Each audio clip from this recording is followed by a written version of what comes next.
Okay student, now let us continue chapter number 3, properties of natural resources. विद्यार्थ्यांनो, आपण तिसरा घटक खास पुढे नेतोय, त्याचं नाव आहे नैसर्गिक सामर्थ्याचे गुणधर्म. Okay, now study on uses of soil.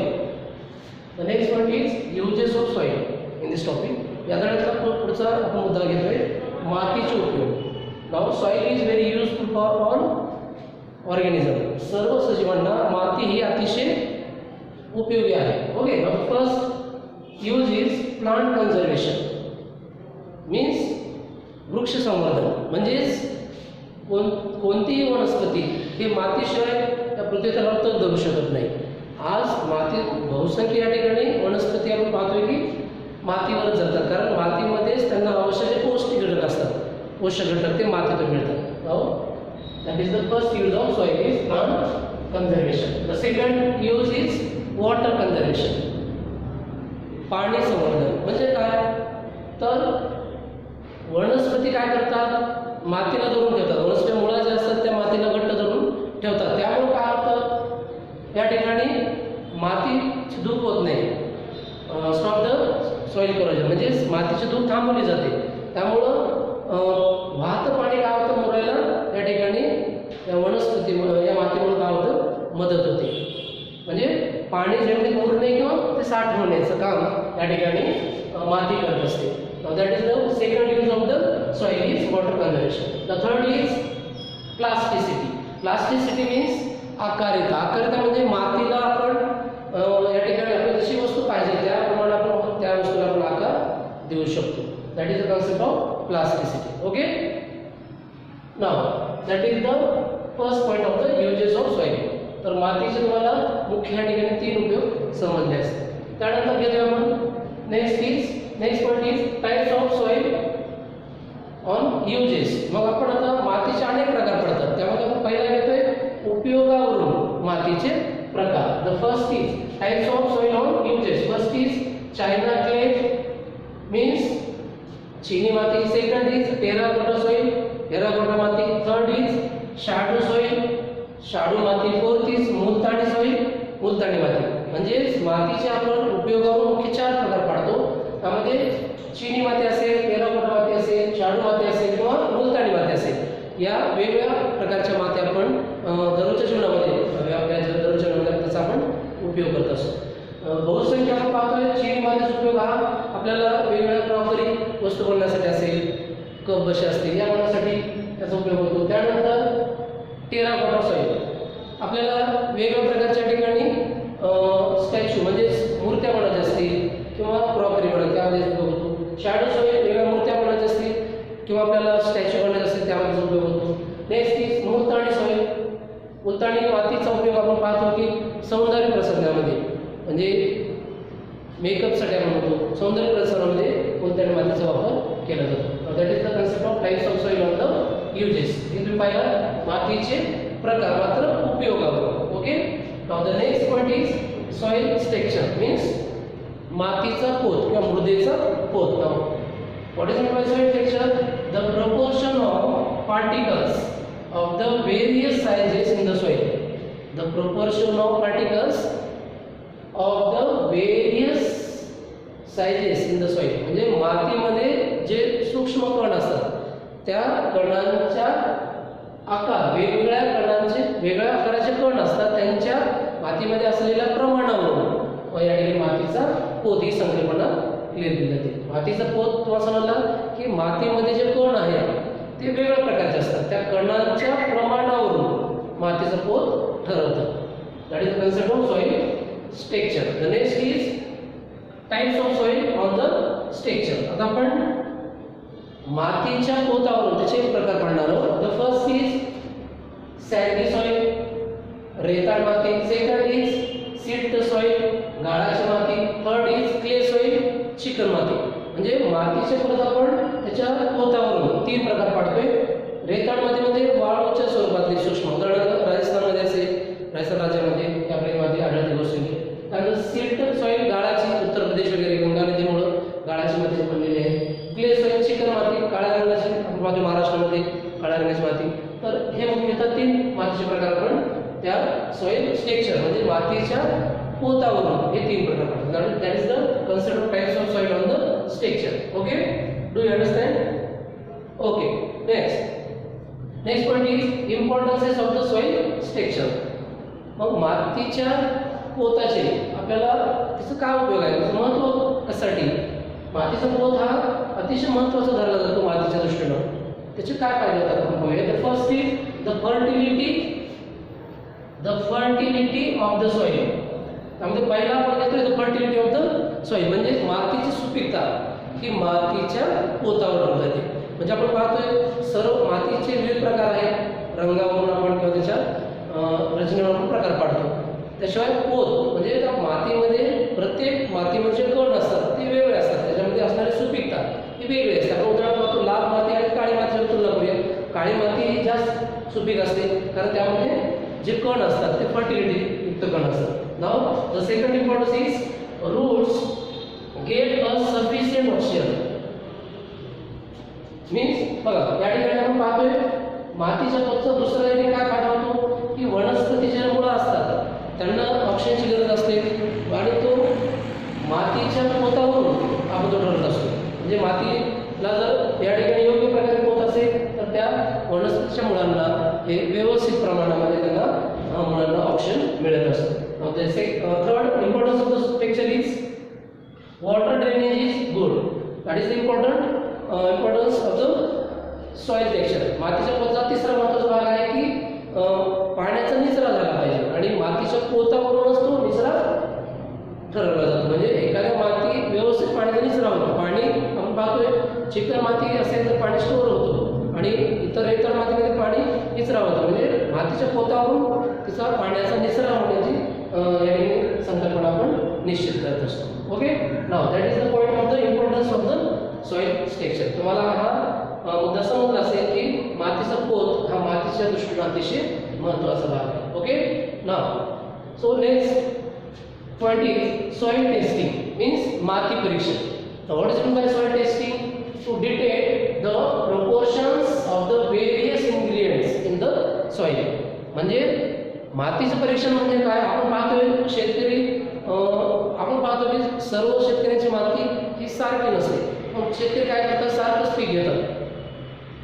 कशामुळे? कारण त्यांनी मातीचं परीक्षण केलेलं नसतं. आपण पाहतो 2 शेतकरी समजा जमीन वेगळी असेल उत्पन्न सारखं निघणार नाही कारण त्यांनी मातीचं परीक्षण केलं नसतं. कारण मातीमध्ये कोणत्या प्रकारचं पीक घ्यायचं असतं याचे आपल्याला परीक्षण करावं लागतं. म्हणजे मातीमध्ये कोणकोणते घटक आहेत, त्या घटकानुसार कोणत्या पिकाला ते घटक पोषक आहेत याचा अभ्यास करावा लागतो आणि हे आपण मातीच्या परीक्षेमध्येच करू शकतो. मातीचं परीक्षण संकल्पना असं म्हटले असेल की मातीचं परीक्षण soil testing means to detect the proportion of various ingredient in the soil. म्हणजे मातीमध्ये घटकांचं प्रमाण हे वेगवेगळं असतं, त्यामध्ये असलेले पौष्टिक घटक हे वेगवेगळे असतात आणि त्याच्यानुसार या ठिकाणी मातीचं परीक्षण करणं आवश्यक आहे आणि मातीच्या परीक्षणानुसारच आपल्याला पिकांची लागवड करावी लागते. Okay, now that is the concept of soil testing. Next is types of soil testing. मग आपण मातीच्या परीक्षणाचे मुख्य 2 प्रकार पाडत असतो. First is pH and the second is electrical conductivity. pH means Samu and electrical conductivity means विद्युत वाहकता. आपण मातीचे परीक्षण 2 पद्धतीने करतो, एक तर pH पद्धतीने आणि दुसरा इलेक्ट्रिकल कंडक्टिव्हिटी पद्धतीने. Okay, now next point is types of soil on pH. आता आपण मातीचे परत प्रकार पाडायचे. कशावरून? pH म्हणजे सामू, मातीमध्ये असलेल्या ऑक्सिजन हायड्रोजनचं प्रमाण याच्यानुसार ऑक्सिजन हायड्रोजन प्रमाण याच्यानुसार आपण ते प्रकार पाडत असतो. Now there are 3 types of the soil on pH. First is acidic soil, second is neutral soil and third is alkaline soil. आणि मातीच्या आपण प्रकार पडायला pH वरून. त्यामध्ये पहिला acidic soil means आम्लधर्मी माती, neutral soil means उदासीन माती, alkaline soil means आम्लधर्मी माती. Okay, now what is meant by acidic soil? Now the pH less than 6.5 in the soil. मातीमध्ये जर pH हा 6.5 पेक्षा कमी असेल तर त्याला आपण ऍसिडिक सॉइल आम्लधर्मी माती असे म्हणतो. Now what is mean bye neutral soil? pH 6.5 to 7.5. It is the neutral soil. उदासीन माती म्हणजे काय? ज्या मातीमध्ये 6.5 ते 7.5 एवढे या ठिकाणी pH असेल. तर नेक्स्ट इज अल्कलाइन सॉइल. आम्लधर्मी माती म्हणजे काय? pH higher than 7.5. जर मातीचा pH हा 7.5 पेक्षा जास्त असेल तर आपण pH पाहतोय खूप वेळ झाला. pH means power of hydrogen. Power of hydrogen it is pH. आता pH तुम्ही खूप वेळ झाला ऐकू लागला. pH म्हणजे power of hydrogen or potential of hydrogen. म्हणजे मातीमध्ये हायड्रोजन असेल ऑक्सिजनचं प्रमाण किती आहे हे तपासूनच आपल्याला मातीचे प्रकार पडावे लागतात आणि त्यानुसार आपल्याला पिकांची लागवड करावी लागते. Okay. Now let us we have learned about some scientists. Now greatest scientist first is Daniel Bernoulli. Daniel Bernoulli विषयी थोडीशी आपण माहिती घेऊया. He was Swedish scientist. हा स्वीडन या देशाचा होता. He put the forth of principle of air pressure. याने वातावरणीय दाबाचं तत्व आणि शोधून काढले. The principle is the pressure of air decrease. The pressure of air decrease when its velocity increases. म्हणजे जेव्हा हवेचा वेग या ठिकाणी जास्त असतो तेव्हा वातावरणाचा दाब कमी होतो. While the pressure of air increases. The pressure of air increases when its velocity decreases. म्हणजे जेव्हा हवेचा वेग कमी असतो तेव्हा वातावरणाचा दाब हा जास्त असतो. तर तुम्हाला डॅनियल बर्नौलीने जे तत्व सांगितले ते समजलं असेल. परत सांगतोय की जेव्हा हवेचा वेग जास्त असतो तेव्हा हवेचा दाब कमी होतो. जर आपण पाहतो हवा वेगाने वाढवली की दाब कमी होतो आणि हवेचा वेग जर कमी असेल तर दाब जास्त होतो. तर ही संकल्पना हे तत्व डॅनियल बर्नौली यांनी सिद्ध करून आपल्याला दाखवलेलं आहे. The second scientist is Peter Sorensen. तर पीटर सोरेन्सेन यांची माहिती घेऊ. He was a Dutch scientist. तर हा डच या देशाचा शास्त्रज्ञ होता. He put the forth of the principle is pH. आपण आता पाहिलं की pH ही संकल्पना आपण पाहत होतो तर तिथं शोध कोणी लावलाय? Peter Sorensen. Okay. Now the pH is determined. pH of soil determined to the proportion of water and pH is determined the water and soil is 1:2. म्हणजे pH ही संकल्पना पीटर सोरेन्सेन कशी शोधली की मातीमध्ये पाणी आणि माती म्हणजे जे पार्टिकल्स आहेत त्यांचं प्रमाण किती आहे. तर यामध्ये पाण्यापेक्षा मातीचं प्रमाण हे दुप्पट असते तेव्हा pH हा समूह ठरवला जातो. ओके. तर तुम्हाला दोन शास्त्रज्ञांची माहिती समजली असेल. डॅनियल बर्नौली आणि Peter Sorensen. Okay. Now next point is world water day. जागतिक पाणी दिवस. Now world water day. तर जागतिक या ठिकाणी पाहतो आपण वर्ल्ड सॉइल डे. जागतिक माती दिवस. It is we celebrated 5 December. तर 5 डिसेंबरला आपण हा जागतिक मृदा दिन किंवा माती दिन म्हणून साजरा करत असतो. Okay. Now the importance of this day to awareness the people the importance of the soil. लोकांना मातीचं महत्त्व कळावं. मातीवरच आपलं आयुष्य आहे. मातीवरच पूर्ण सजीव जगतात याचं महत्त्व लोकांना कळावं म्हणून आपण हा जागतिक मृदा दिन किंवा माती दिवस म्हणून साजरा करत असतो. Okay. Now the next concept is and the last is causes of diminished soil fertility. मग माती दूषित होण्याचे किंवा माती खराब होते. शहरातली माती आपण पाहतो खराब होते, दूषित होते. ती कशामुळे होते? There are 6 mainly reasons. त्याचे एकूण 6 मुख्य कारण आहेत. The first is soil pH less than 6 और हायर दॅन 8. जर मातीचा पोत सांगू हा 6 पेक्षा कमी किंवा 8 पेक्षा जास्त असेल तर माती जनरली खराब होत असते. The second is low proportion of organic matter. म्हणजेच माती आपण पाहतो की मातीमध्ये आपण सेंद्रिय घटक, सेंद्रिय खतांचा, कंपोस्ट खताचा वापर, गांडूळ खताचा वापर भरमसाठ केला पाहिजे. पण आपण करत नाही. जुन्या काळात आपण करत होतो. आज आपण रासायनिक खत वापरतोय. आणि जर ऑर्गॅनिकचं म्हणजे सेंद्रिय पदार्थांचं प्रमाण जर मातीत कमी असेल तर ती माती नक्कीच दूषित होते. Third is no proper drainage of water. माती खराब होण्याचं किंवा दूषित होण्याचं आणखी एक कारण आपल्याला असं घेता येईल की जर जे पाणी आहे आपण शेतामध्ये जेव्हा पाणी वापरतो तेव्हा ते पाणी मुरलं पाहिजे, म्हणजे ड्रेन झालं पाहिजे. पण ते जर स्टोअर होत असेल, साठत असेल तर त्या ठिकाणी क्षाराचं प्रमाण वाढतं आणि मग माती खारफुट व्हायला लागते. इट्स कॉजेस सलाईन वॉटर, म्हणजेच माती खारफुट व्हायला लागते. Okay. Now next is fourth reason of is repeated cultivation of the same crops in the field. शेतामध्ये जर आपण दरवर्षी जर एकच पीक घेत असाल तर त्याचा परिणाम काय होतो की विशिष्ट प्रकारचे क्षार मातीने जमा लागतात आणि माती खराब होऊ लागते. म्हणून आपल्याला काय करावं लागेल, दरवर्षी आपल्याला पिकांची अदलाबदल करावी लागेल. म्हणजे आपल्याला रिपीट म्हणजे सेम पीक आपल्याला घ्यायचं नाही.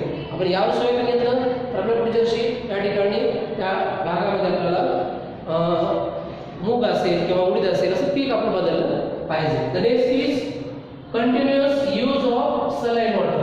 आपण पाहतोय सध्या आपण भरमसाठ आपण बोरचा वापर करतोय. त्याच्यामुळं बोरचा वापर केल्यानंतर क्षाराचं प्रमाण त्या पाण्यामध्ये जास्त असतं आणि तेच पाणी जर सतत आपण शेतात वापरलं तर त्याचा परिणाम असा होतो की तुमचं जे शेतातली जी माती आहे ती खारफुटी व्हायला लागते. म्हणजे त्या ठिकाणी क्षाराचं प्रमाण वाढायला लागतं. आणि the last part of the soil fertility is more use of chemical fertilizers and pesticides. तर आणखी एक महत्त्वाचं ठिकाण आपल्याला कारण घेता येईल की जमीन दूषित होण्याचं मुख्य कारण म्हणता येईल की आज आपण पाहतोय भरमसाठ रासायनिक खतं वापरतोय आणि कीटकनाशकाचा वापर करतोय. आपल्याला ऑर्गॅनिक वापरायचे मात्र आपण आज काय करतोय, थोडंसं पीक लवकर उत्पन्न व्हावं, लवकर आपले पैसा यावा या उद्देशाने काय करतोय, भरमसाठ आज रासायनिक खताचा आणि कीटकनाशक वापर करतोय. मात्र आपण दुर्लक्ष करतोय की त्यामुळे मातीवर ताण पडतोय आणि माती लवकर दूषित होते. Okay. Now there are 6 important reasons for the causes of degradation of soil fertility.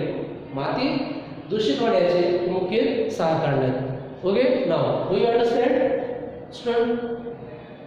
Okay. Now finish the topic number 3, properties of natural resources. I hope you easily understand this topic. Okay. तर आज आपण इथं इयत्ता 7वीचा तिसरा जो घटक आहे नैसर्गिक साधन संपत्तीचे गुणधर्म हा इथं आपण घटक पूर्ण केलेला आहे. आणि माझी अपेक्षा अशी आहे की तुम्हाला हा घटक समजला असेल आणि तुम्ही आता परत एकदा घरी हा धडा मंडळ वाचा. त्याच्यात काही अडचणी असतील तर तुम्ही त्या नंतर आम्हाला त्या विचारायच्या. ओके. आणि जो स्वाध्याय असेल, धड्याखाली जे प्रश्नोत्तर असेल ते तुम्हाला सोडायच्या. Okay student.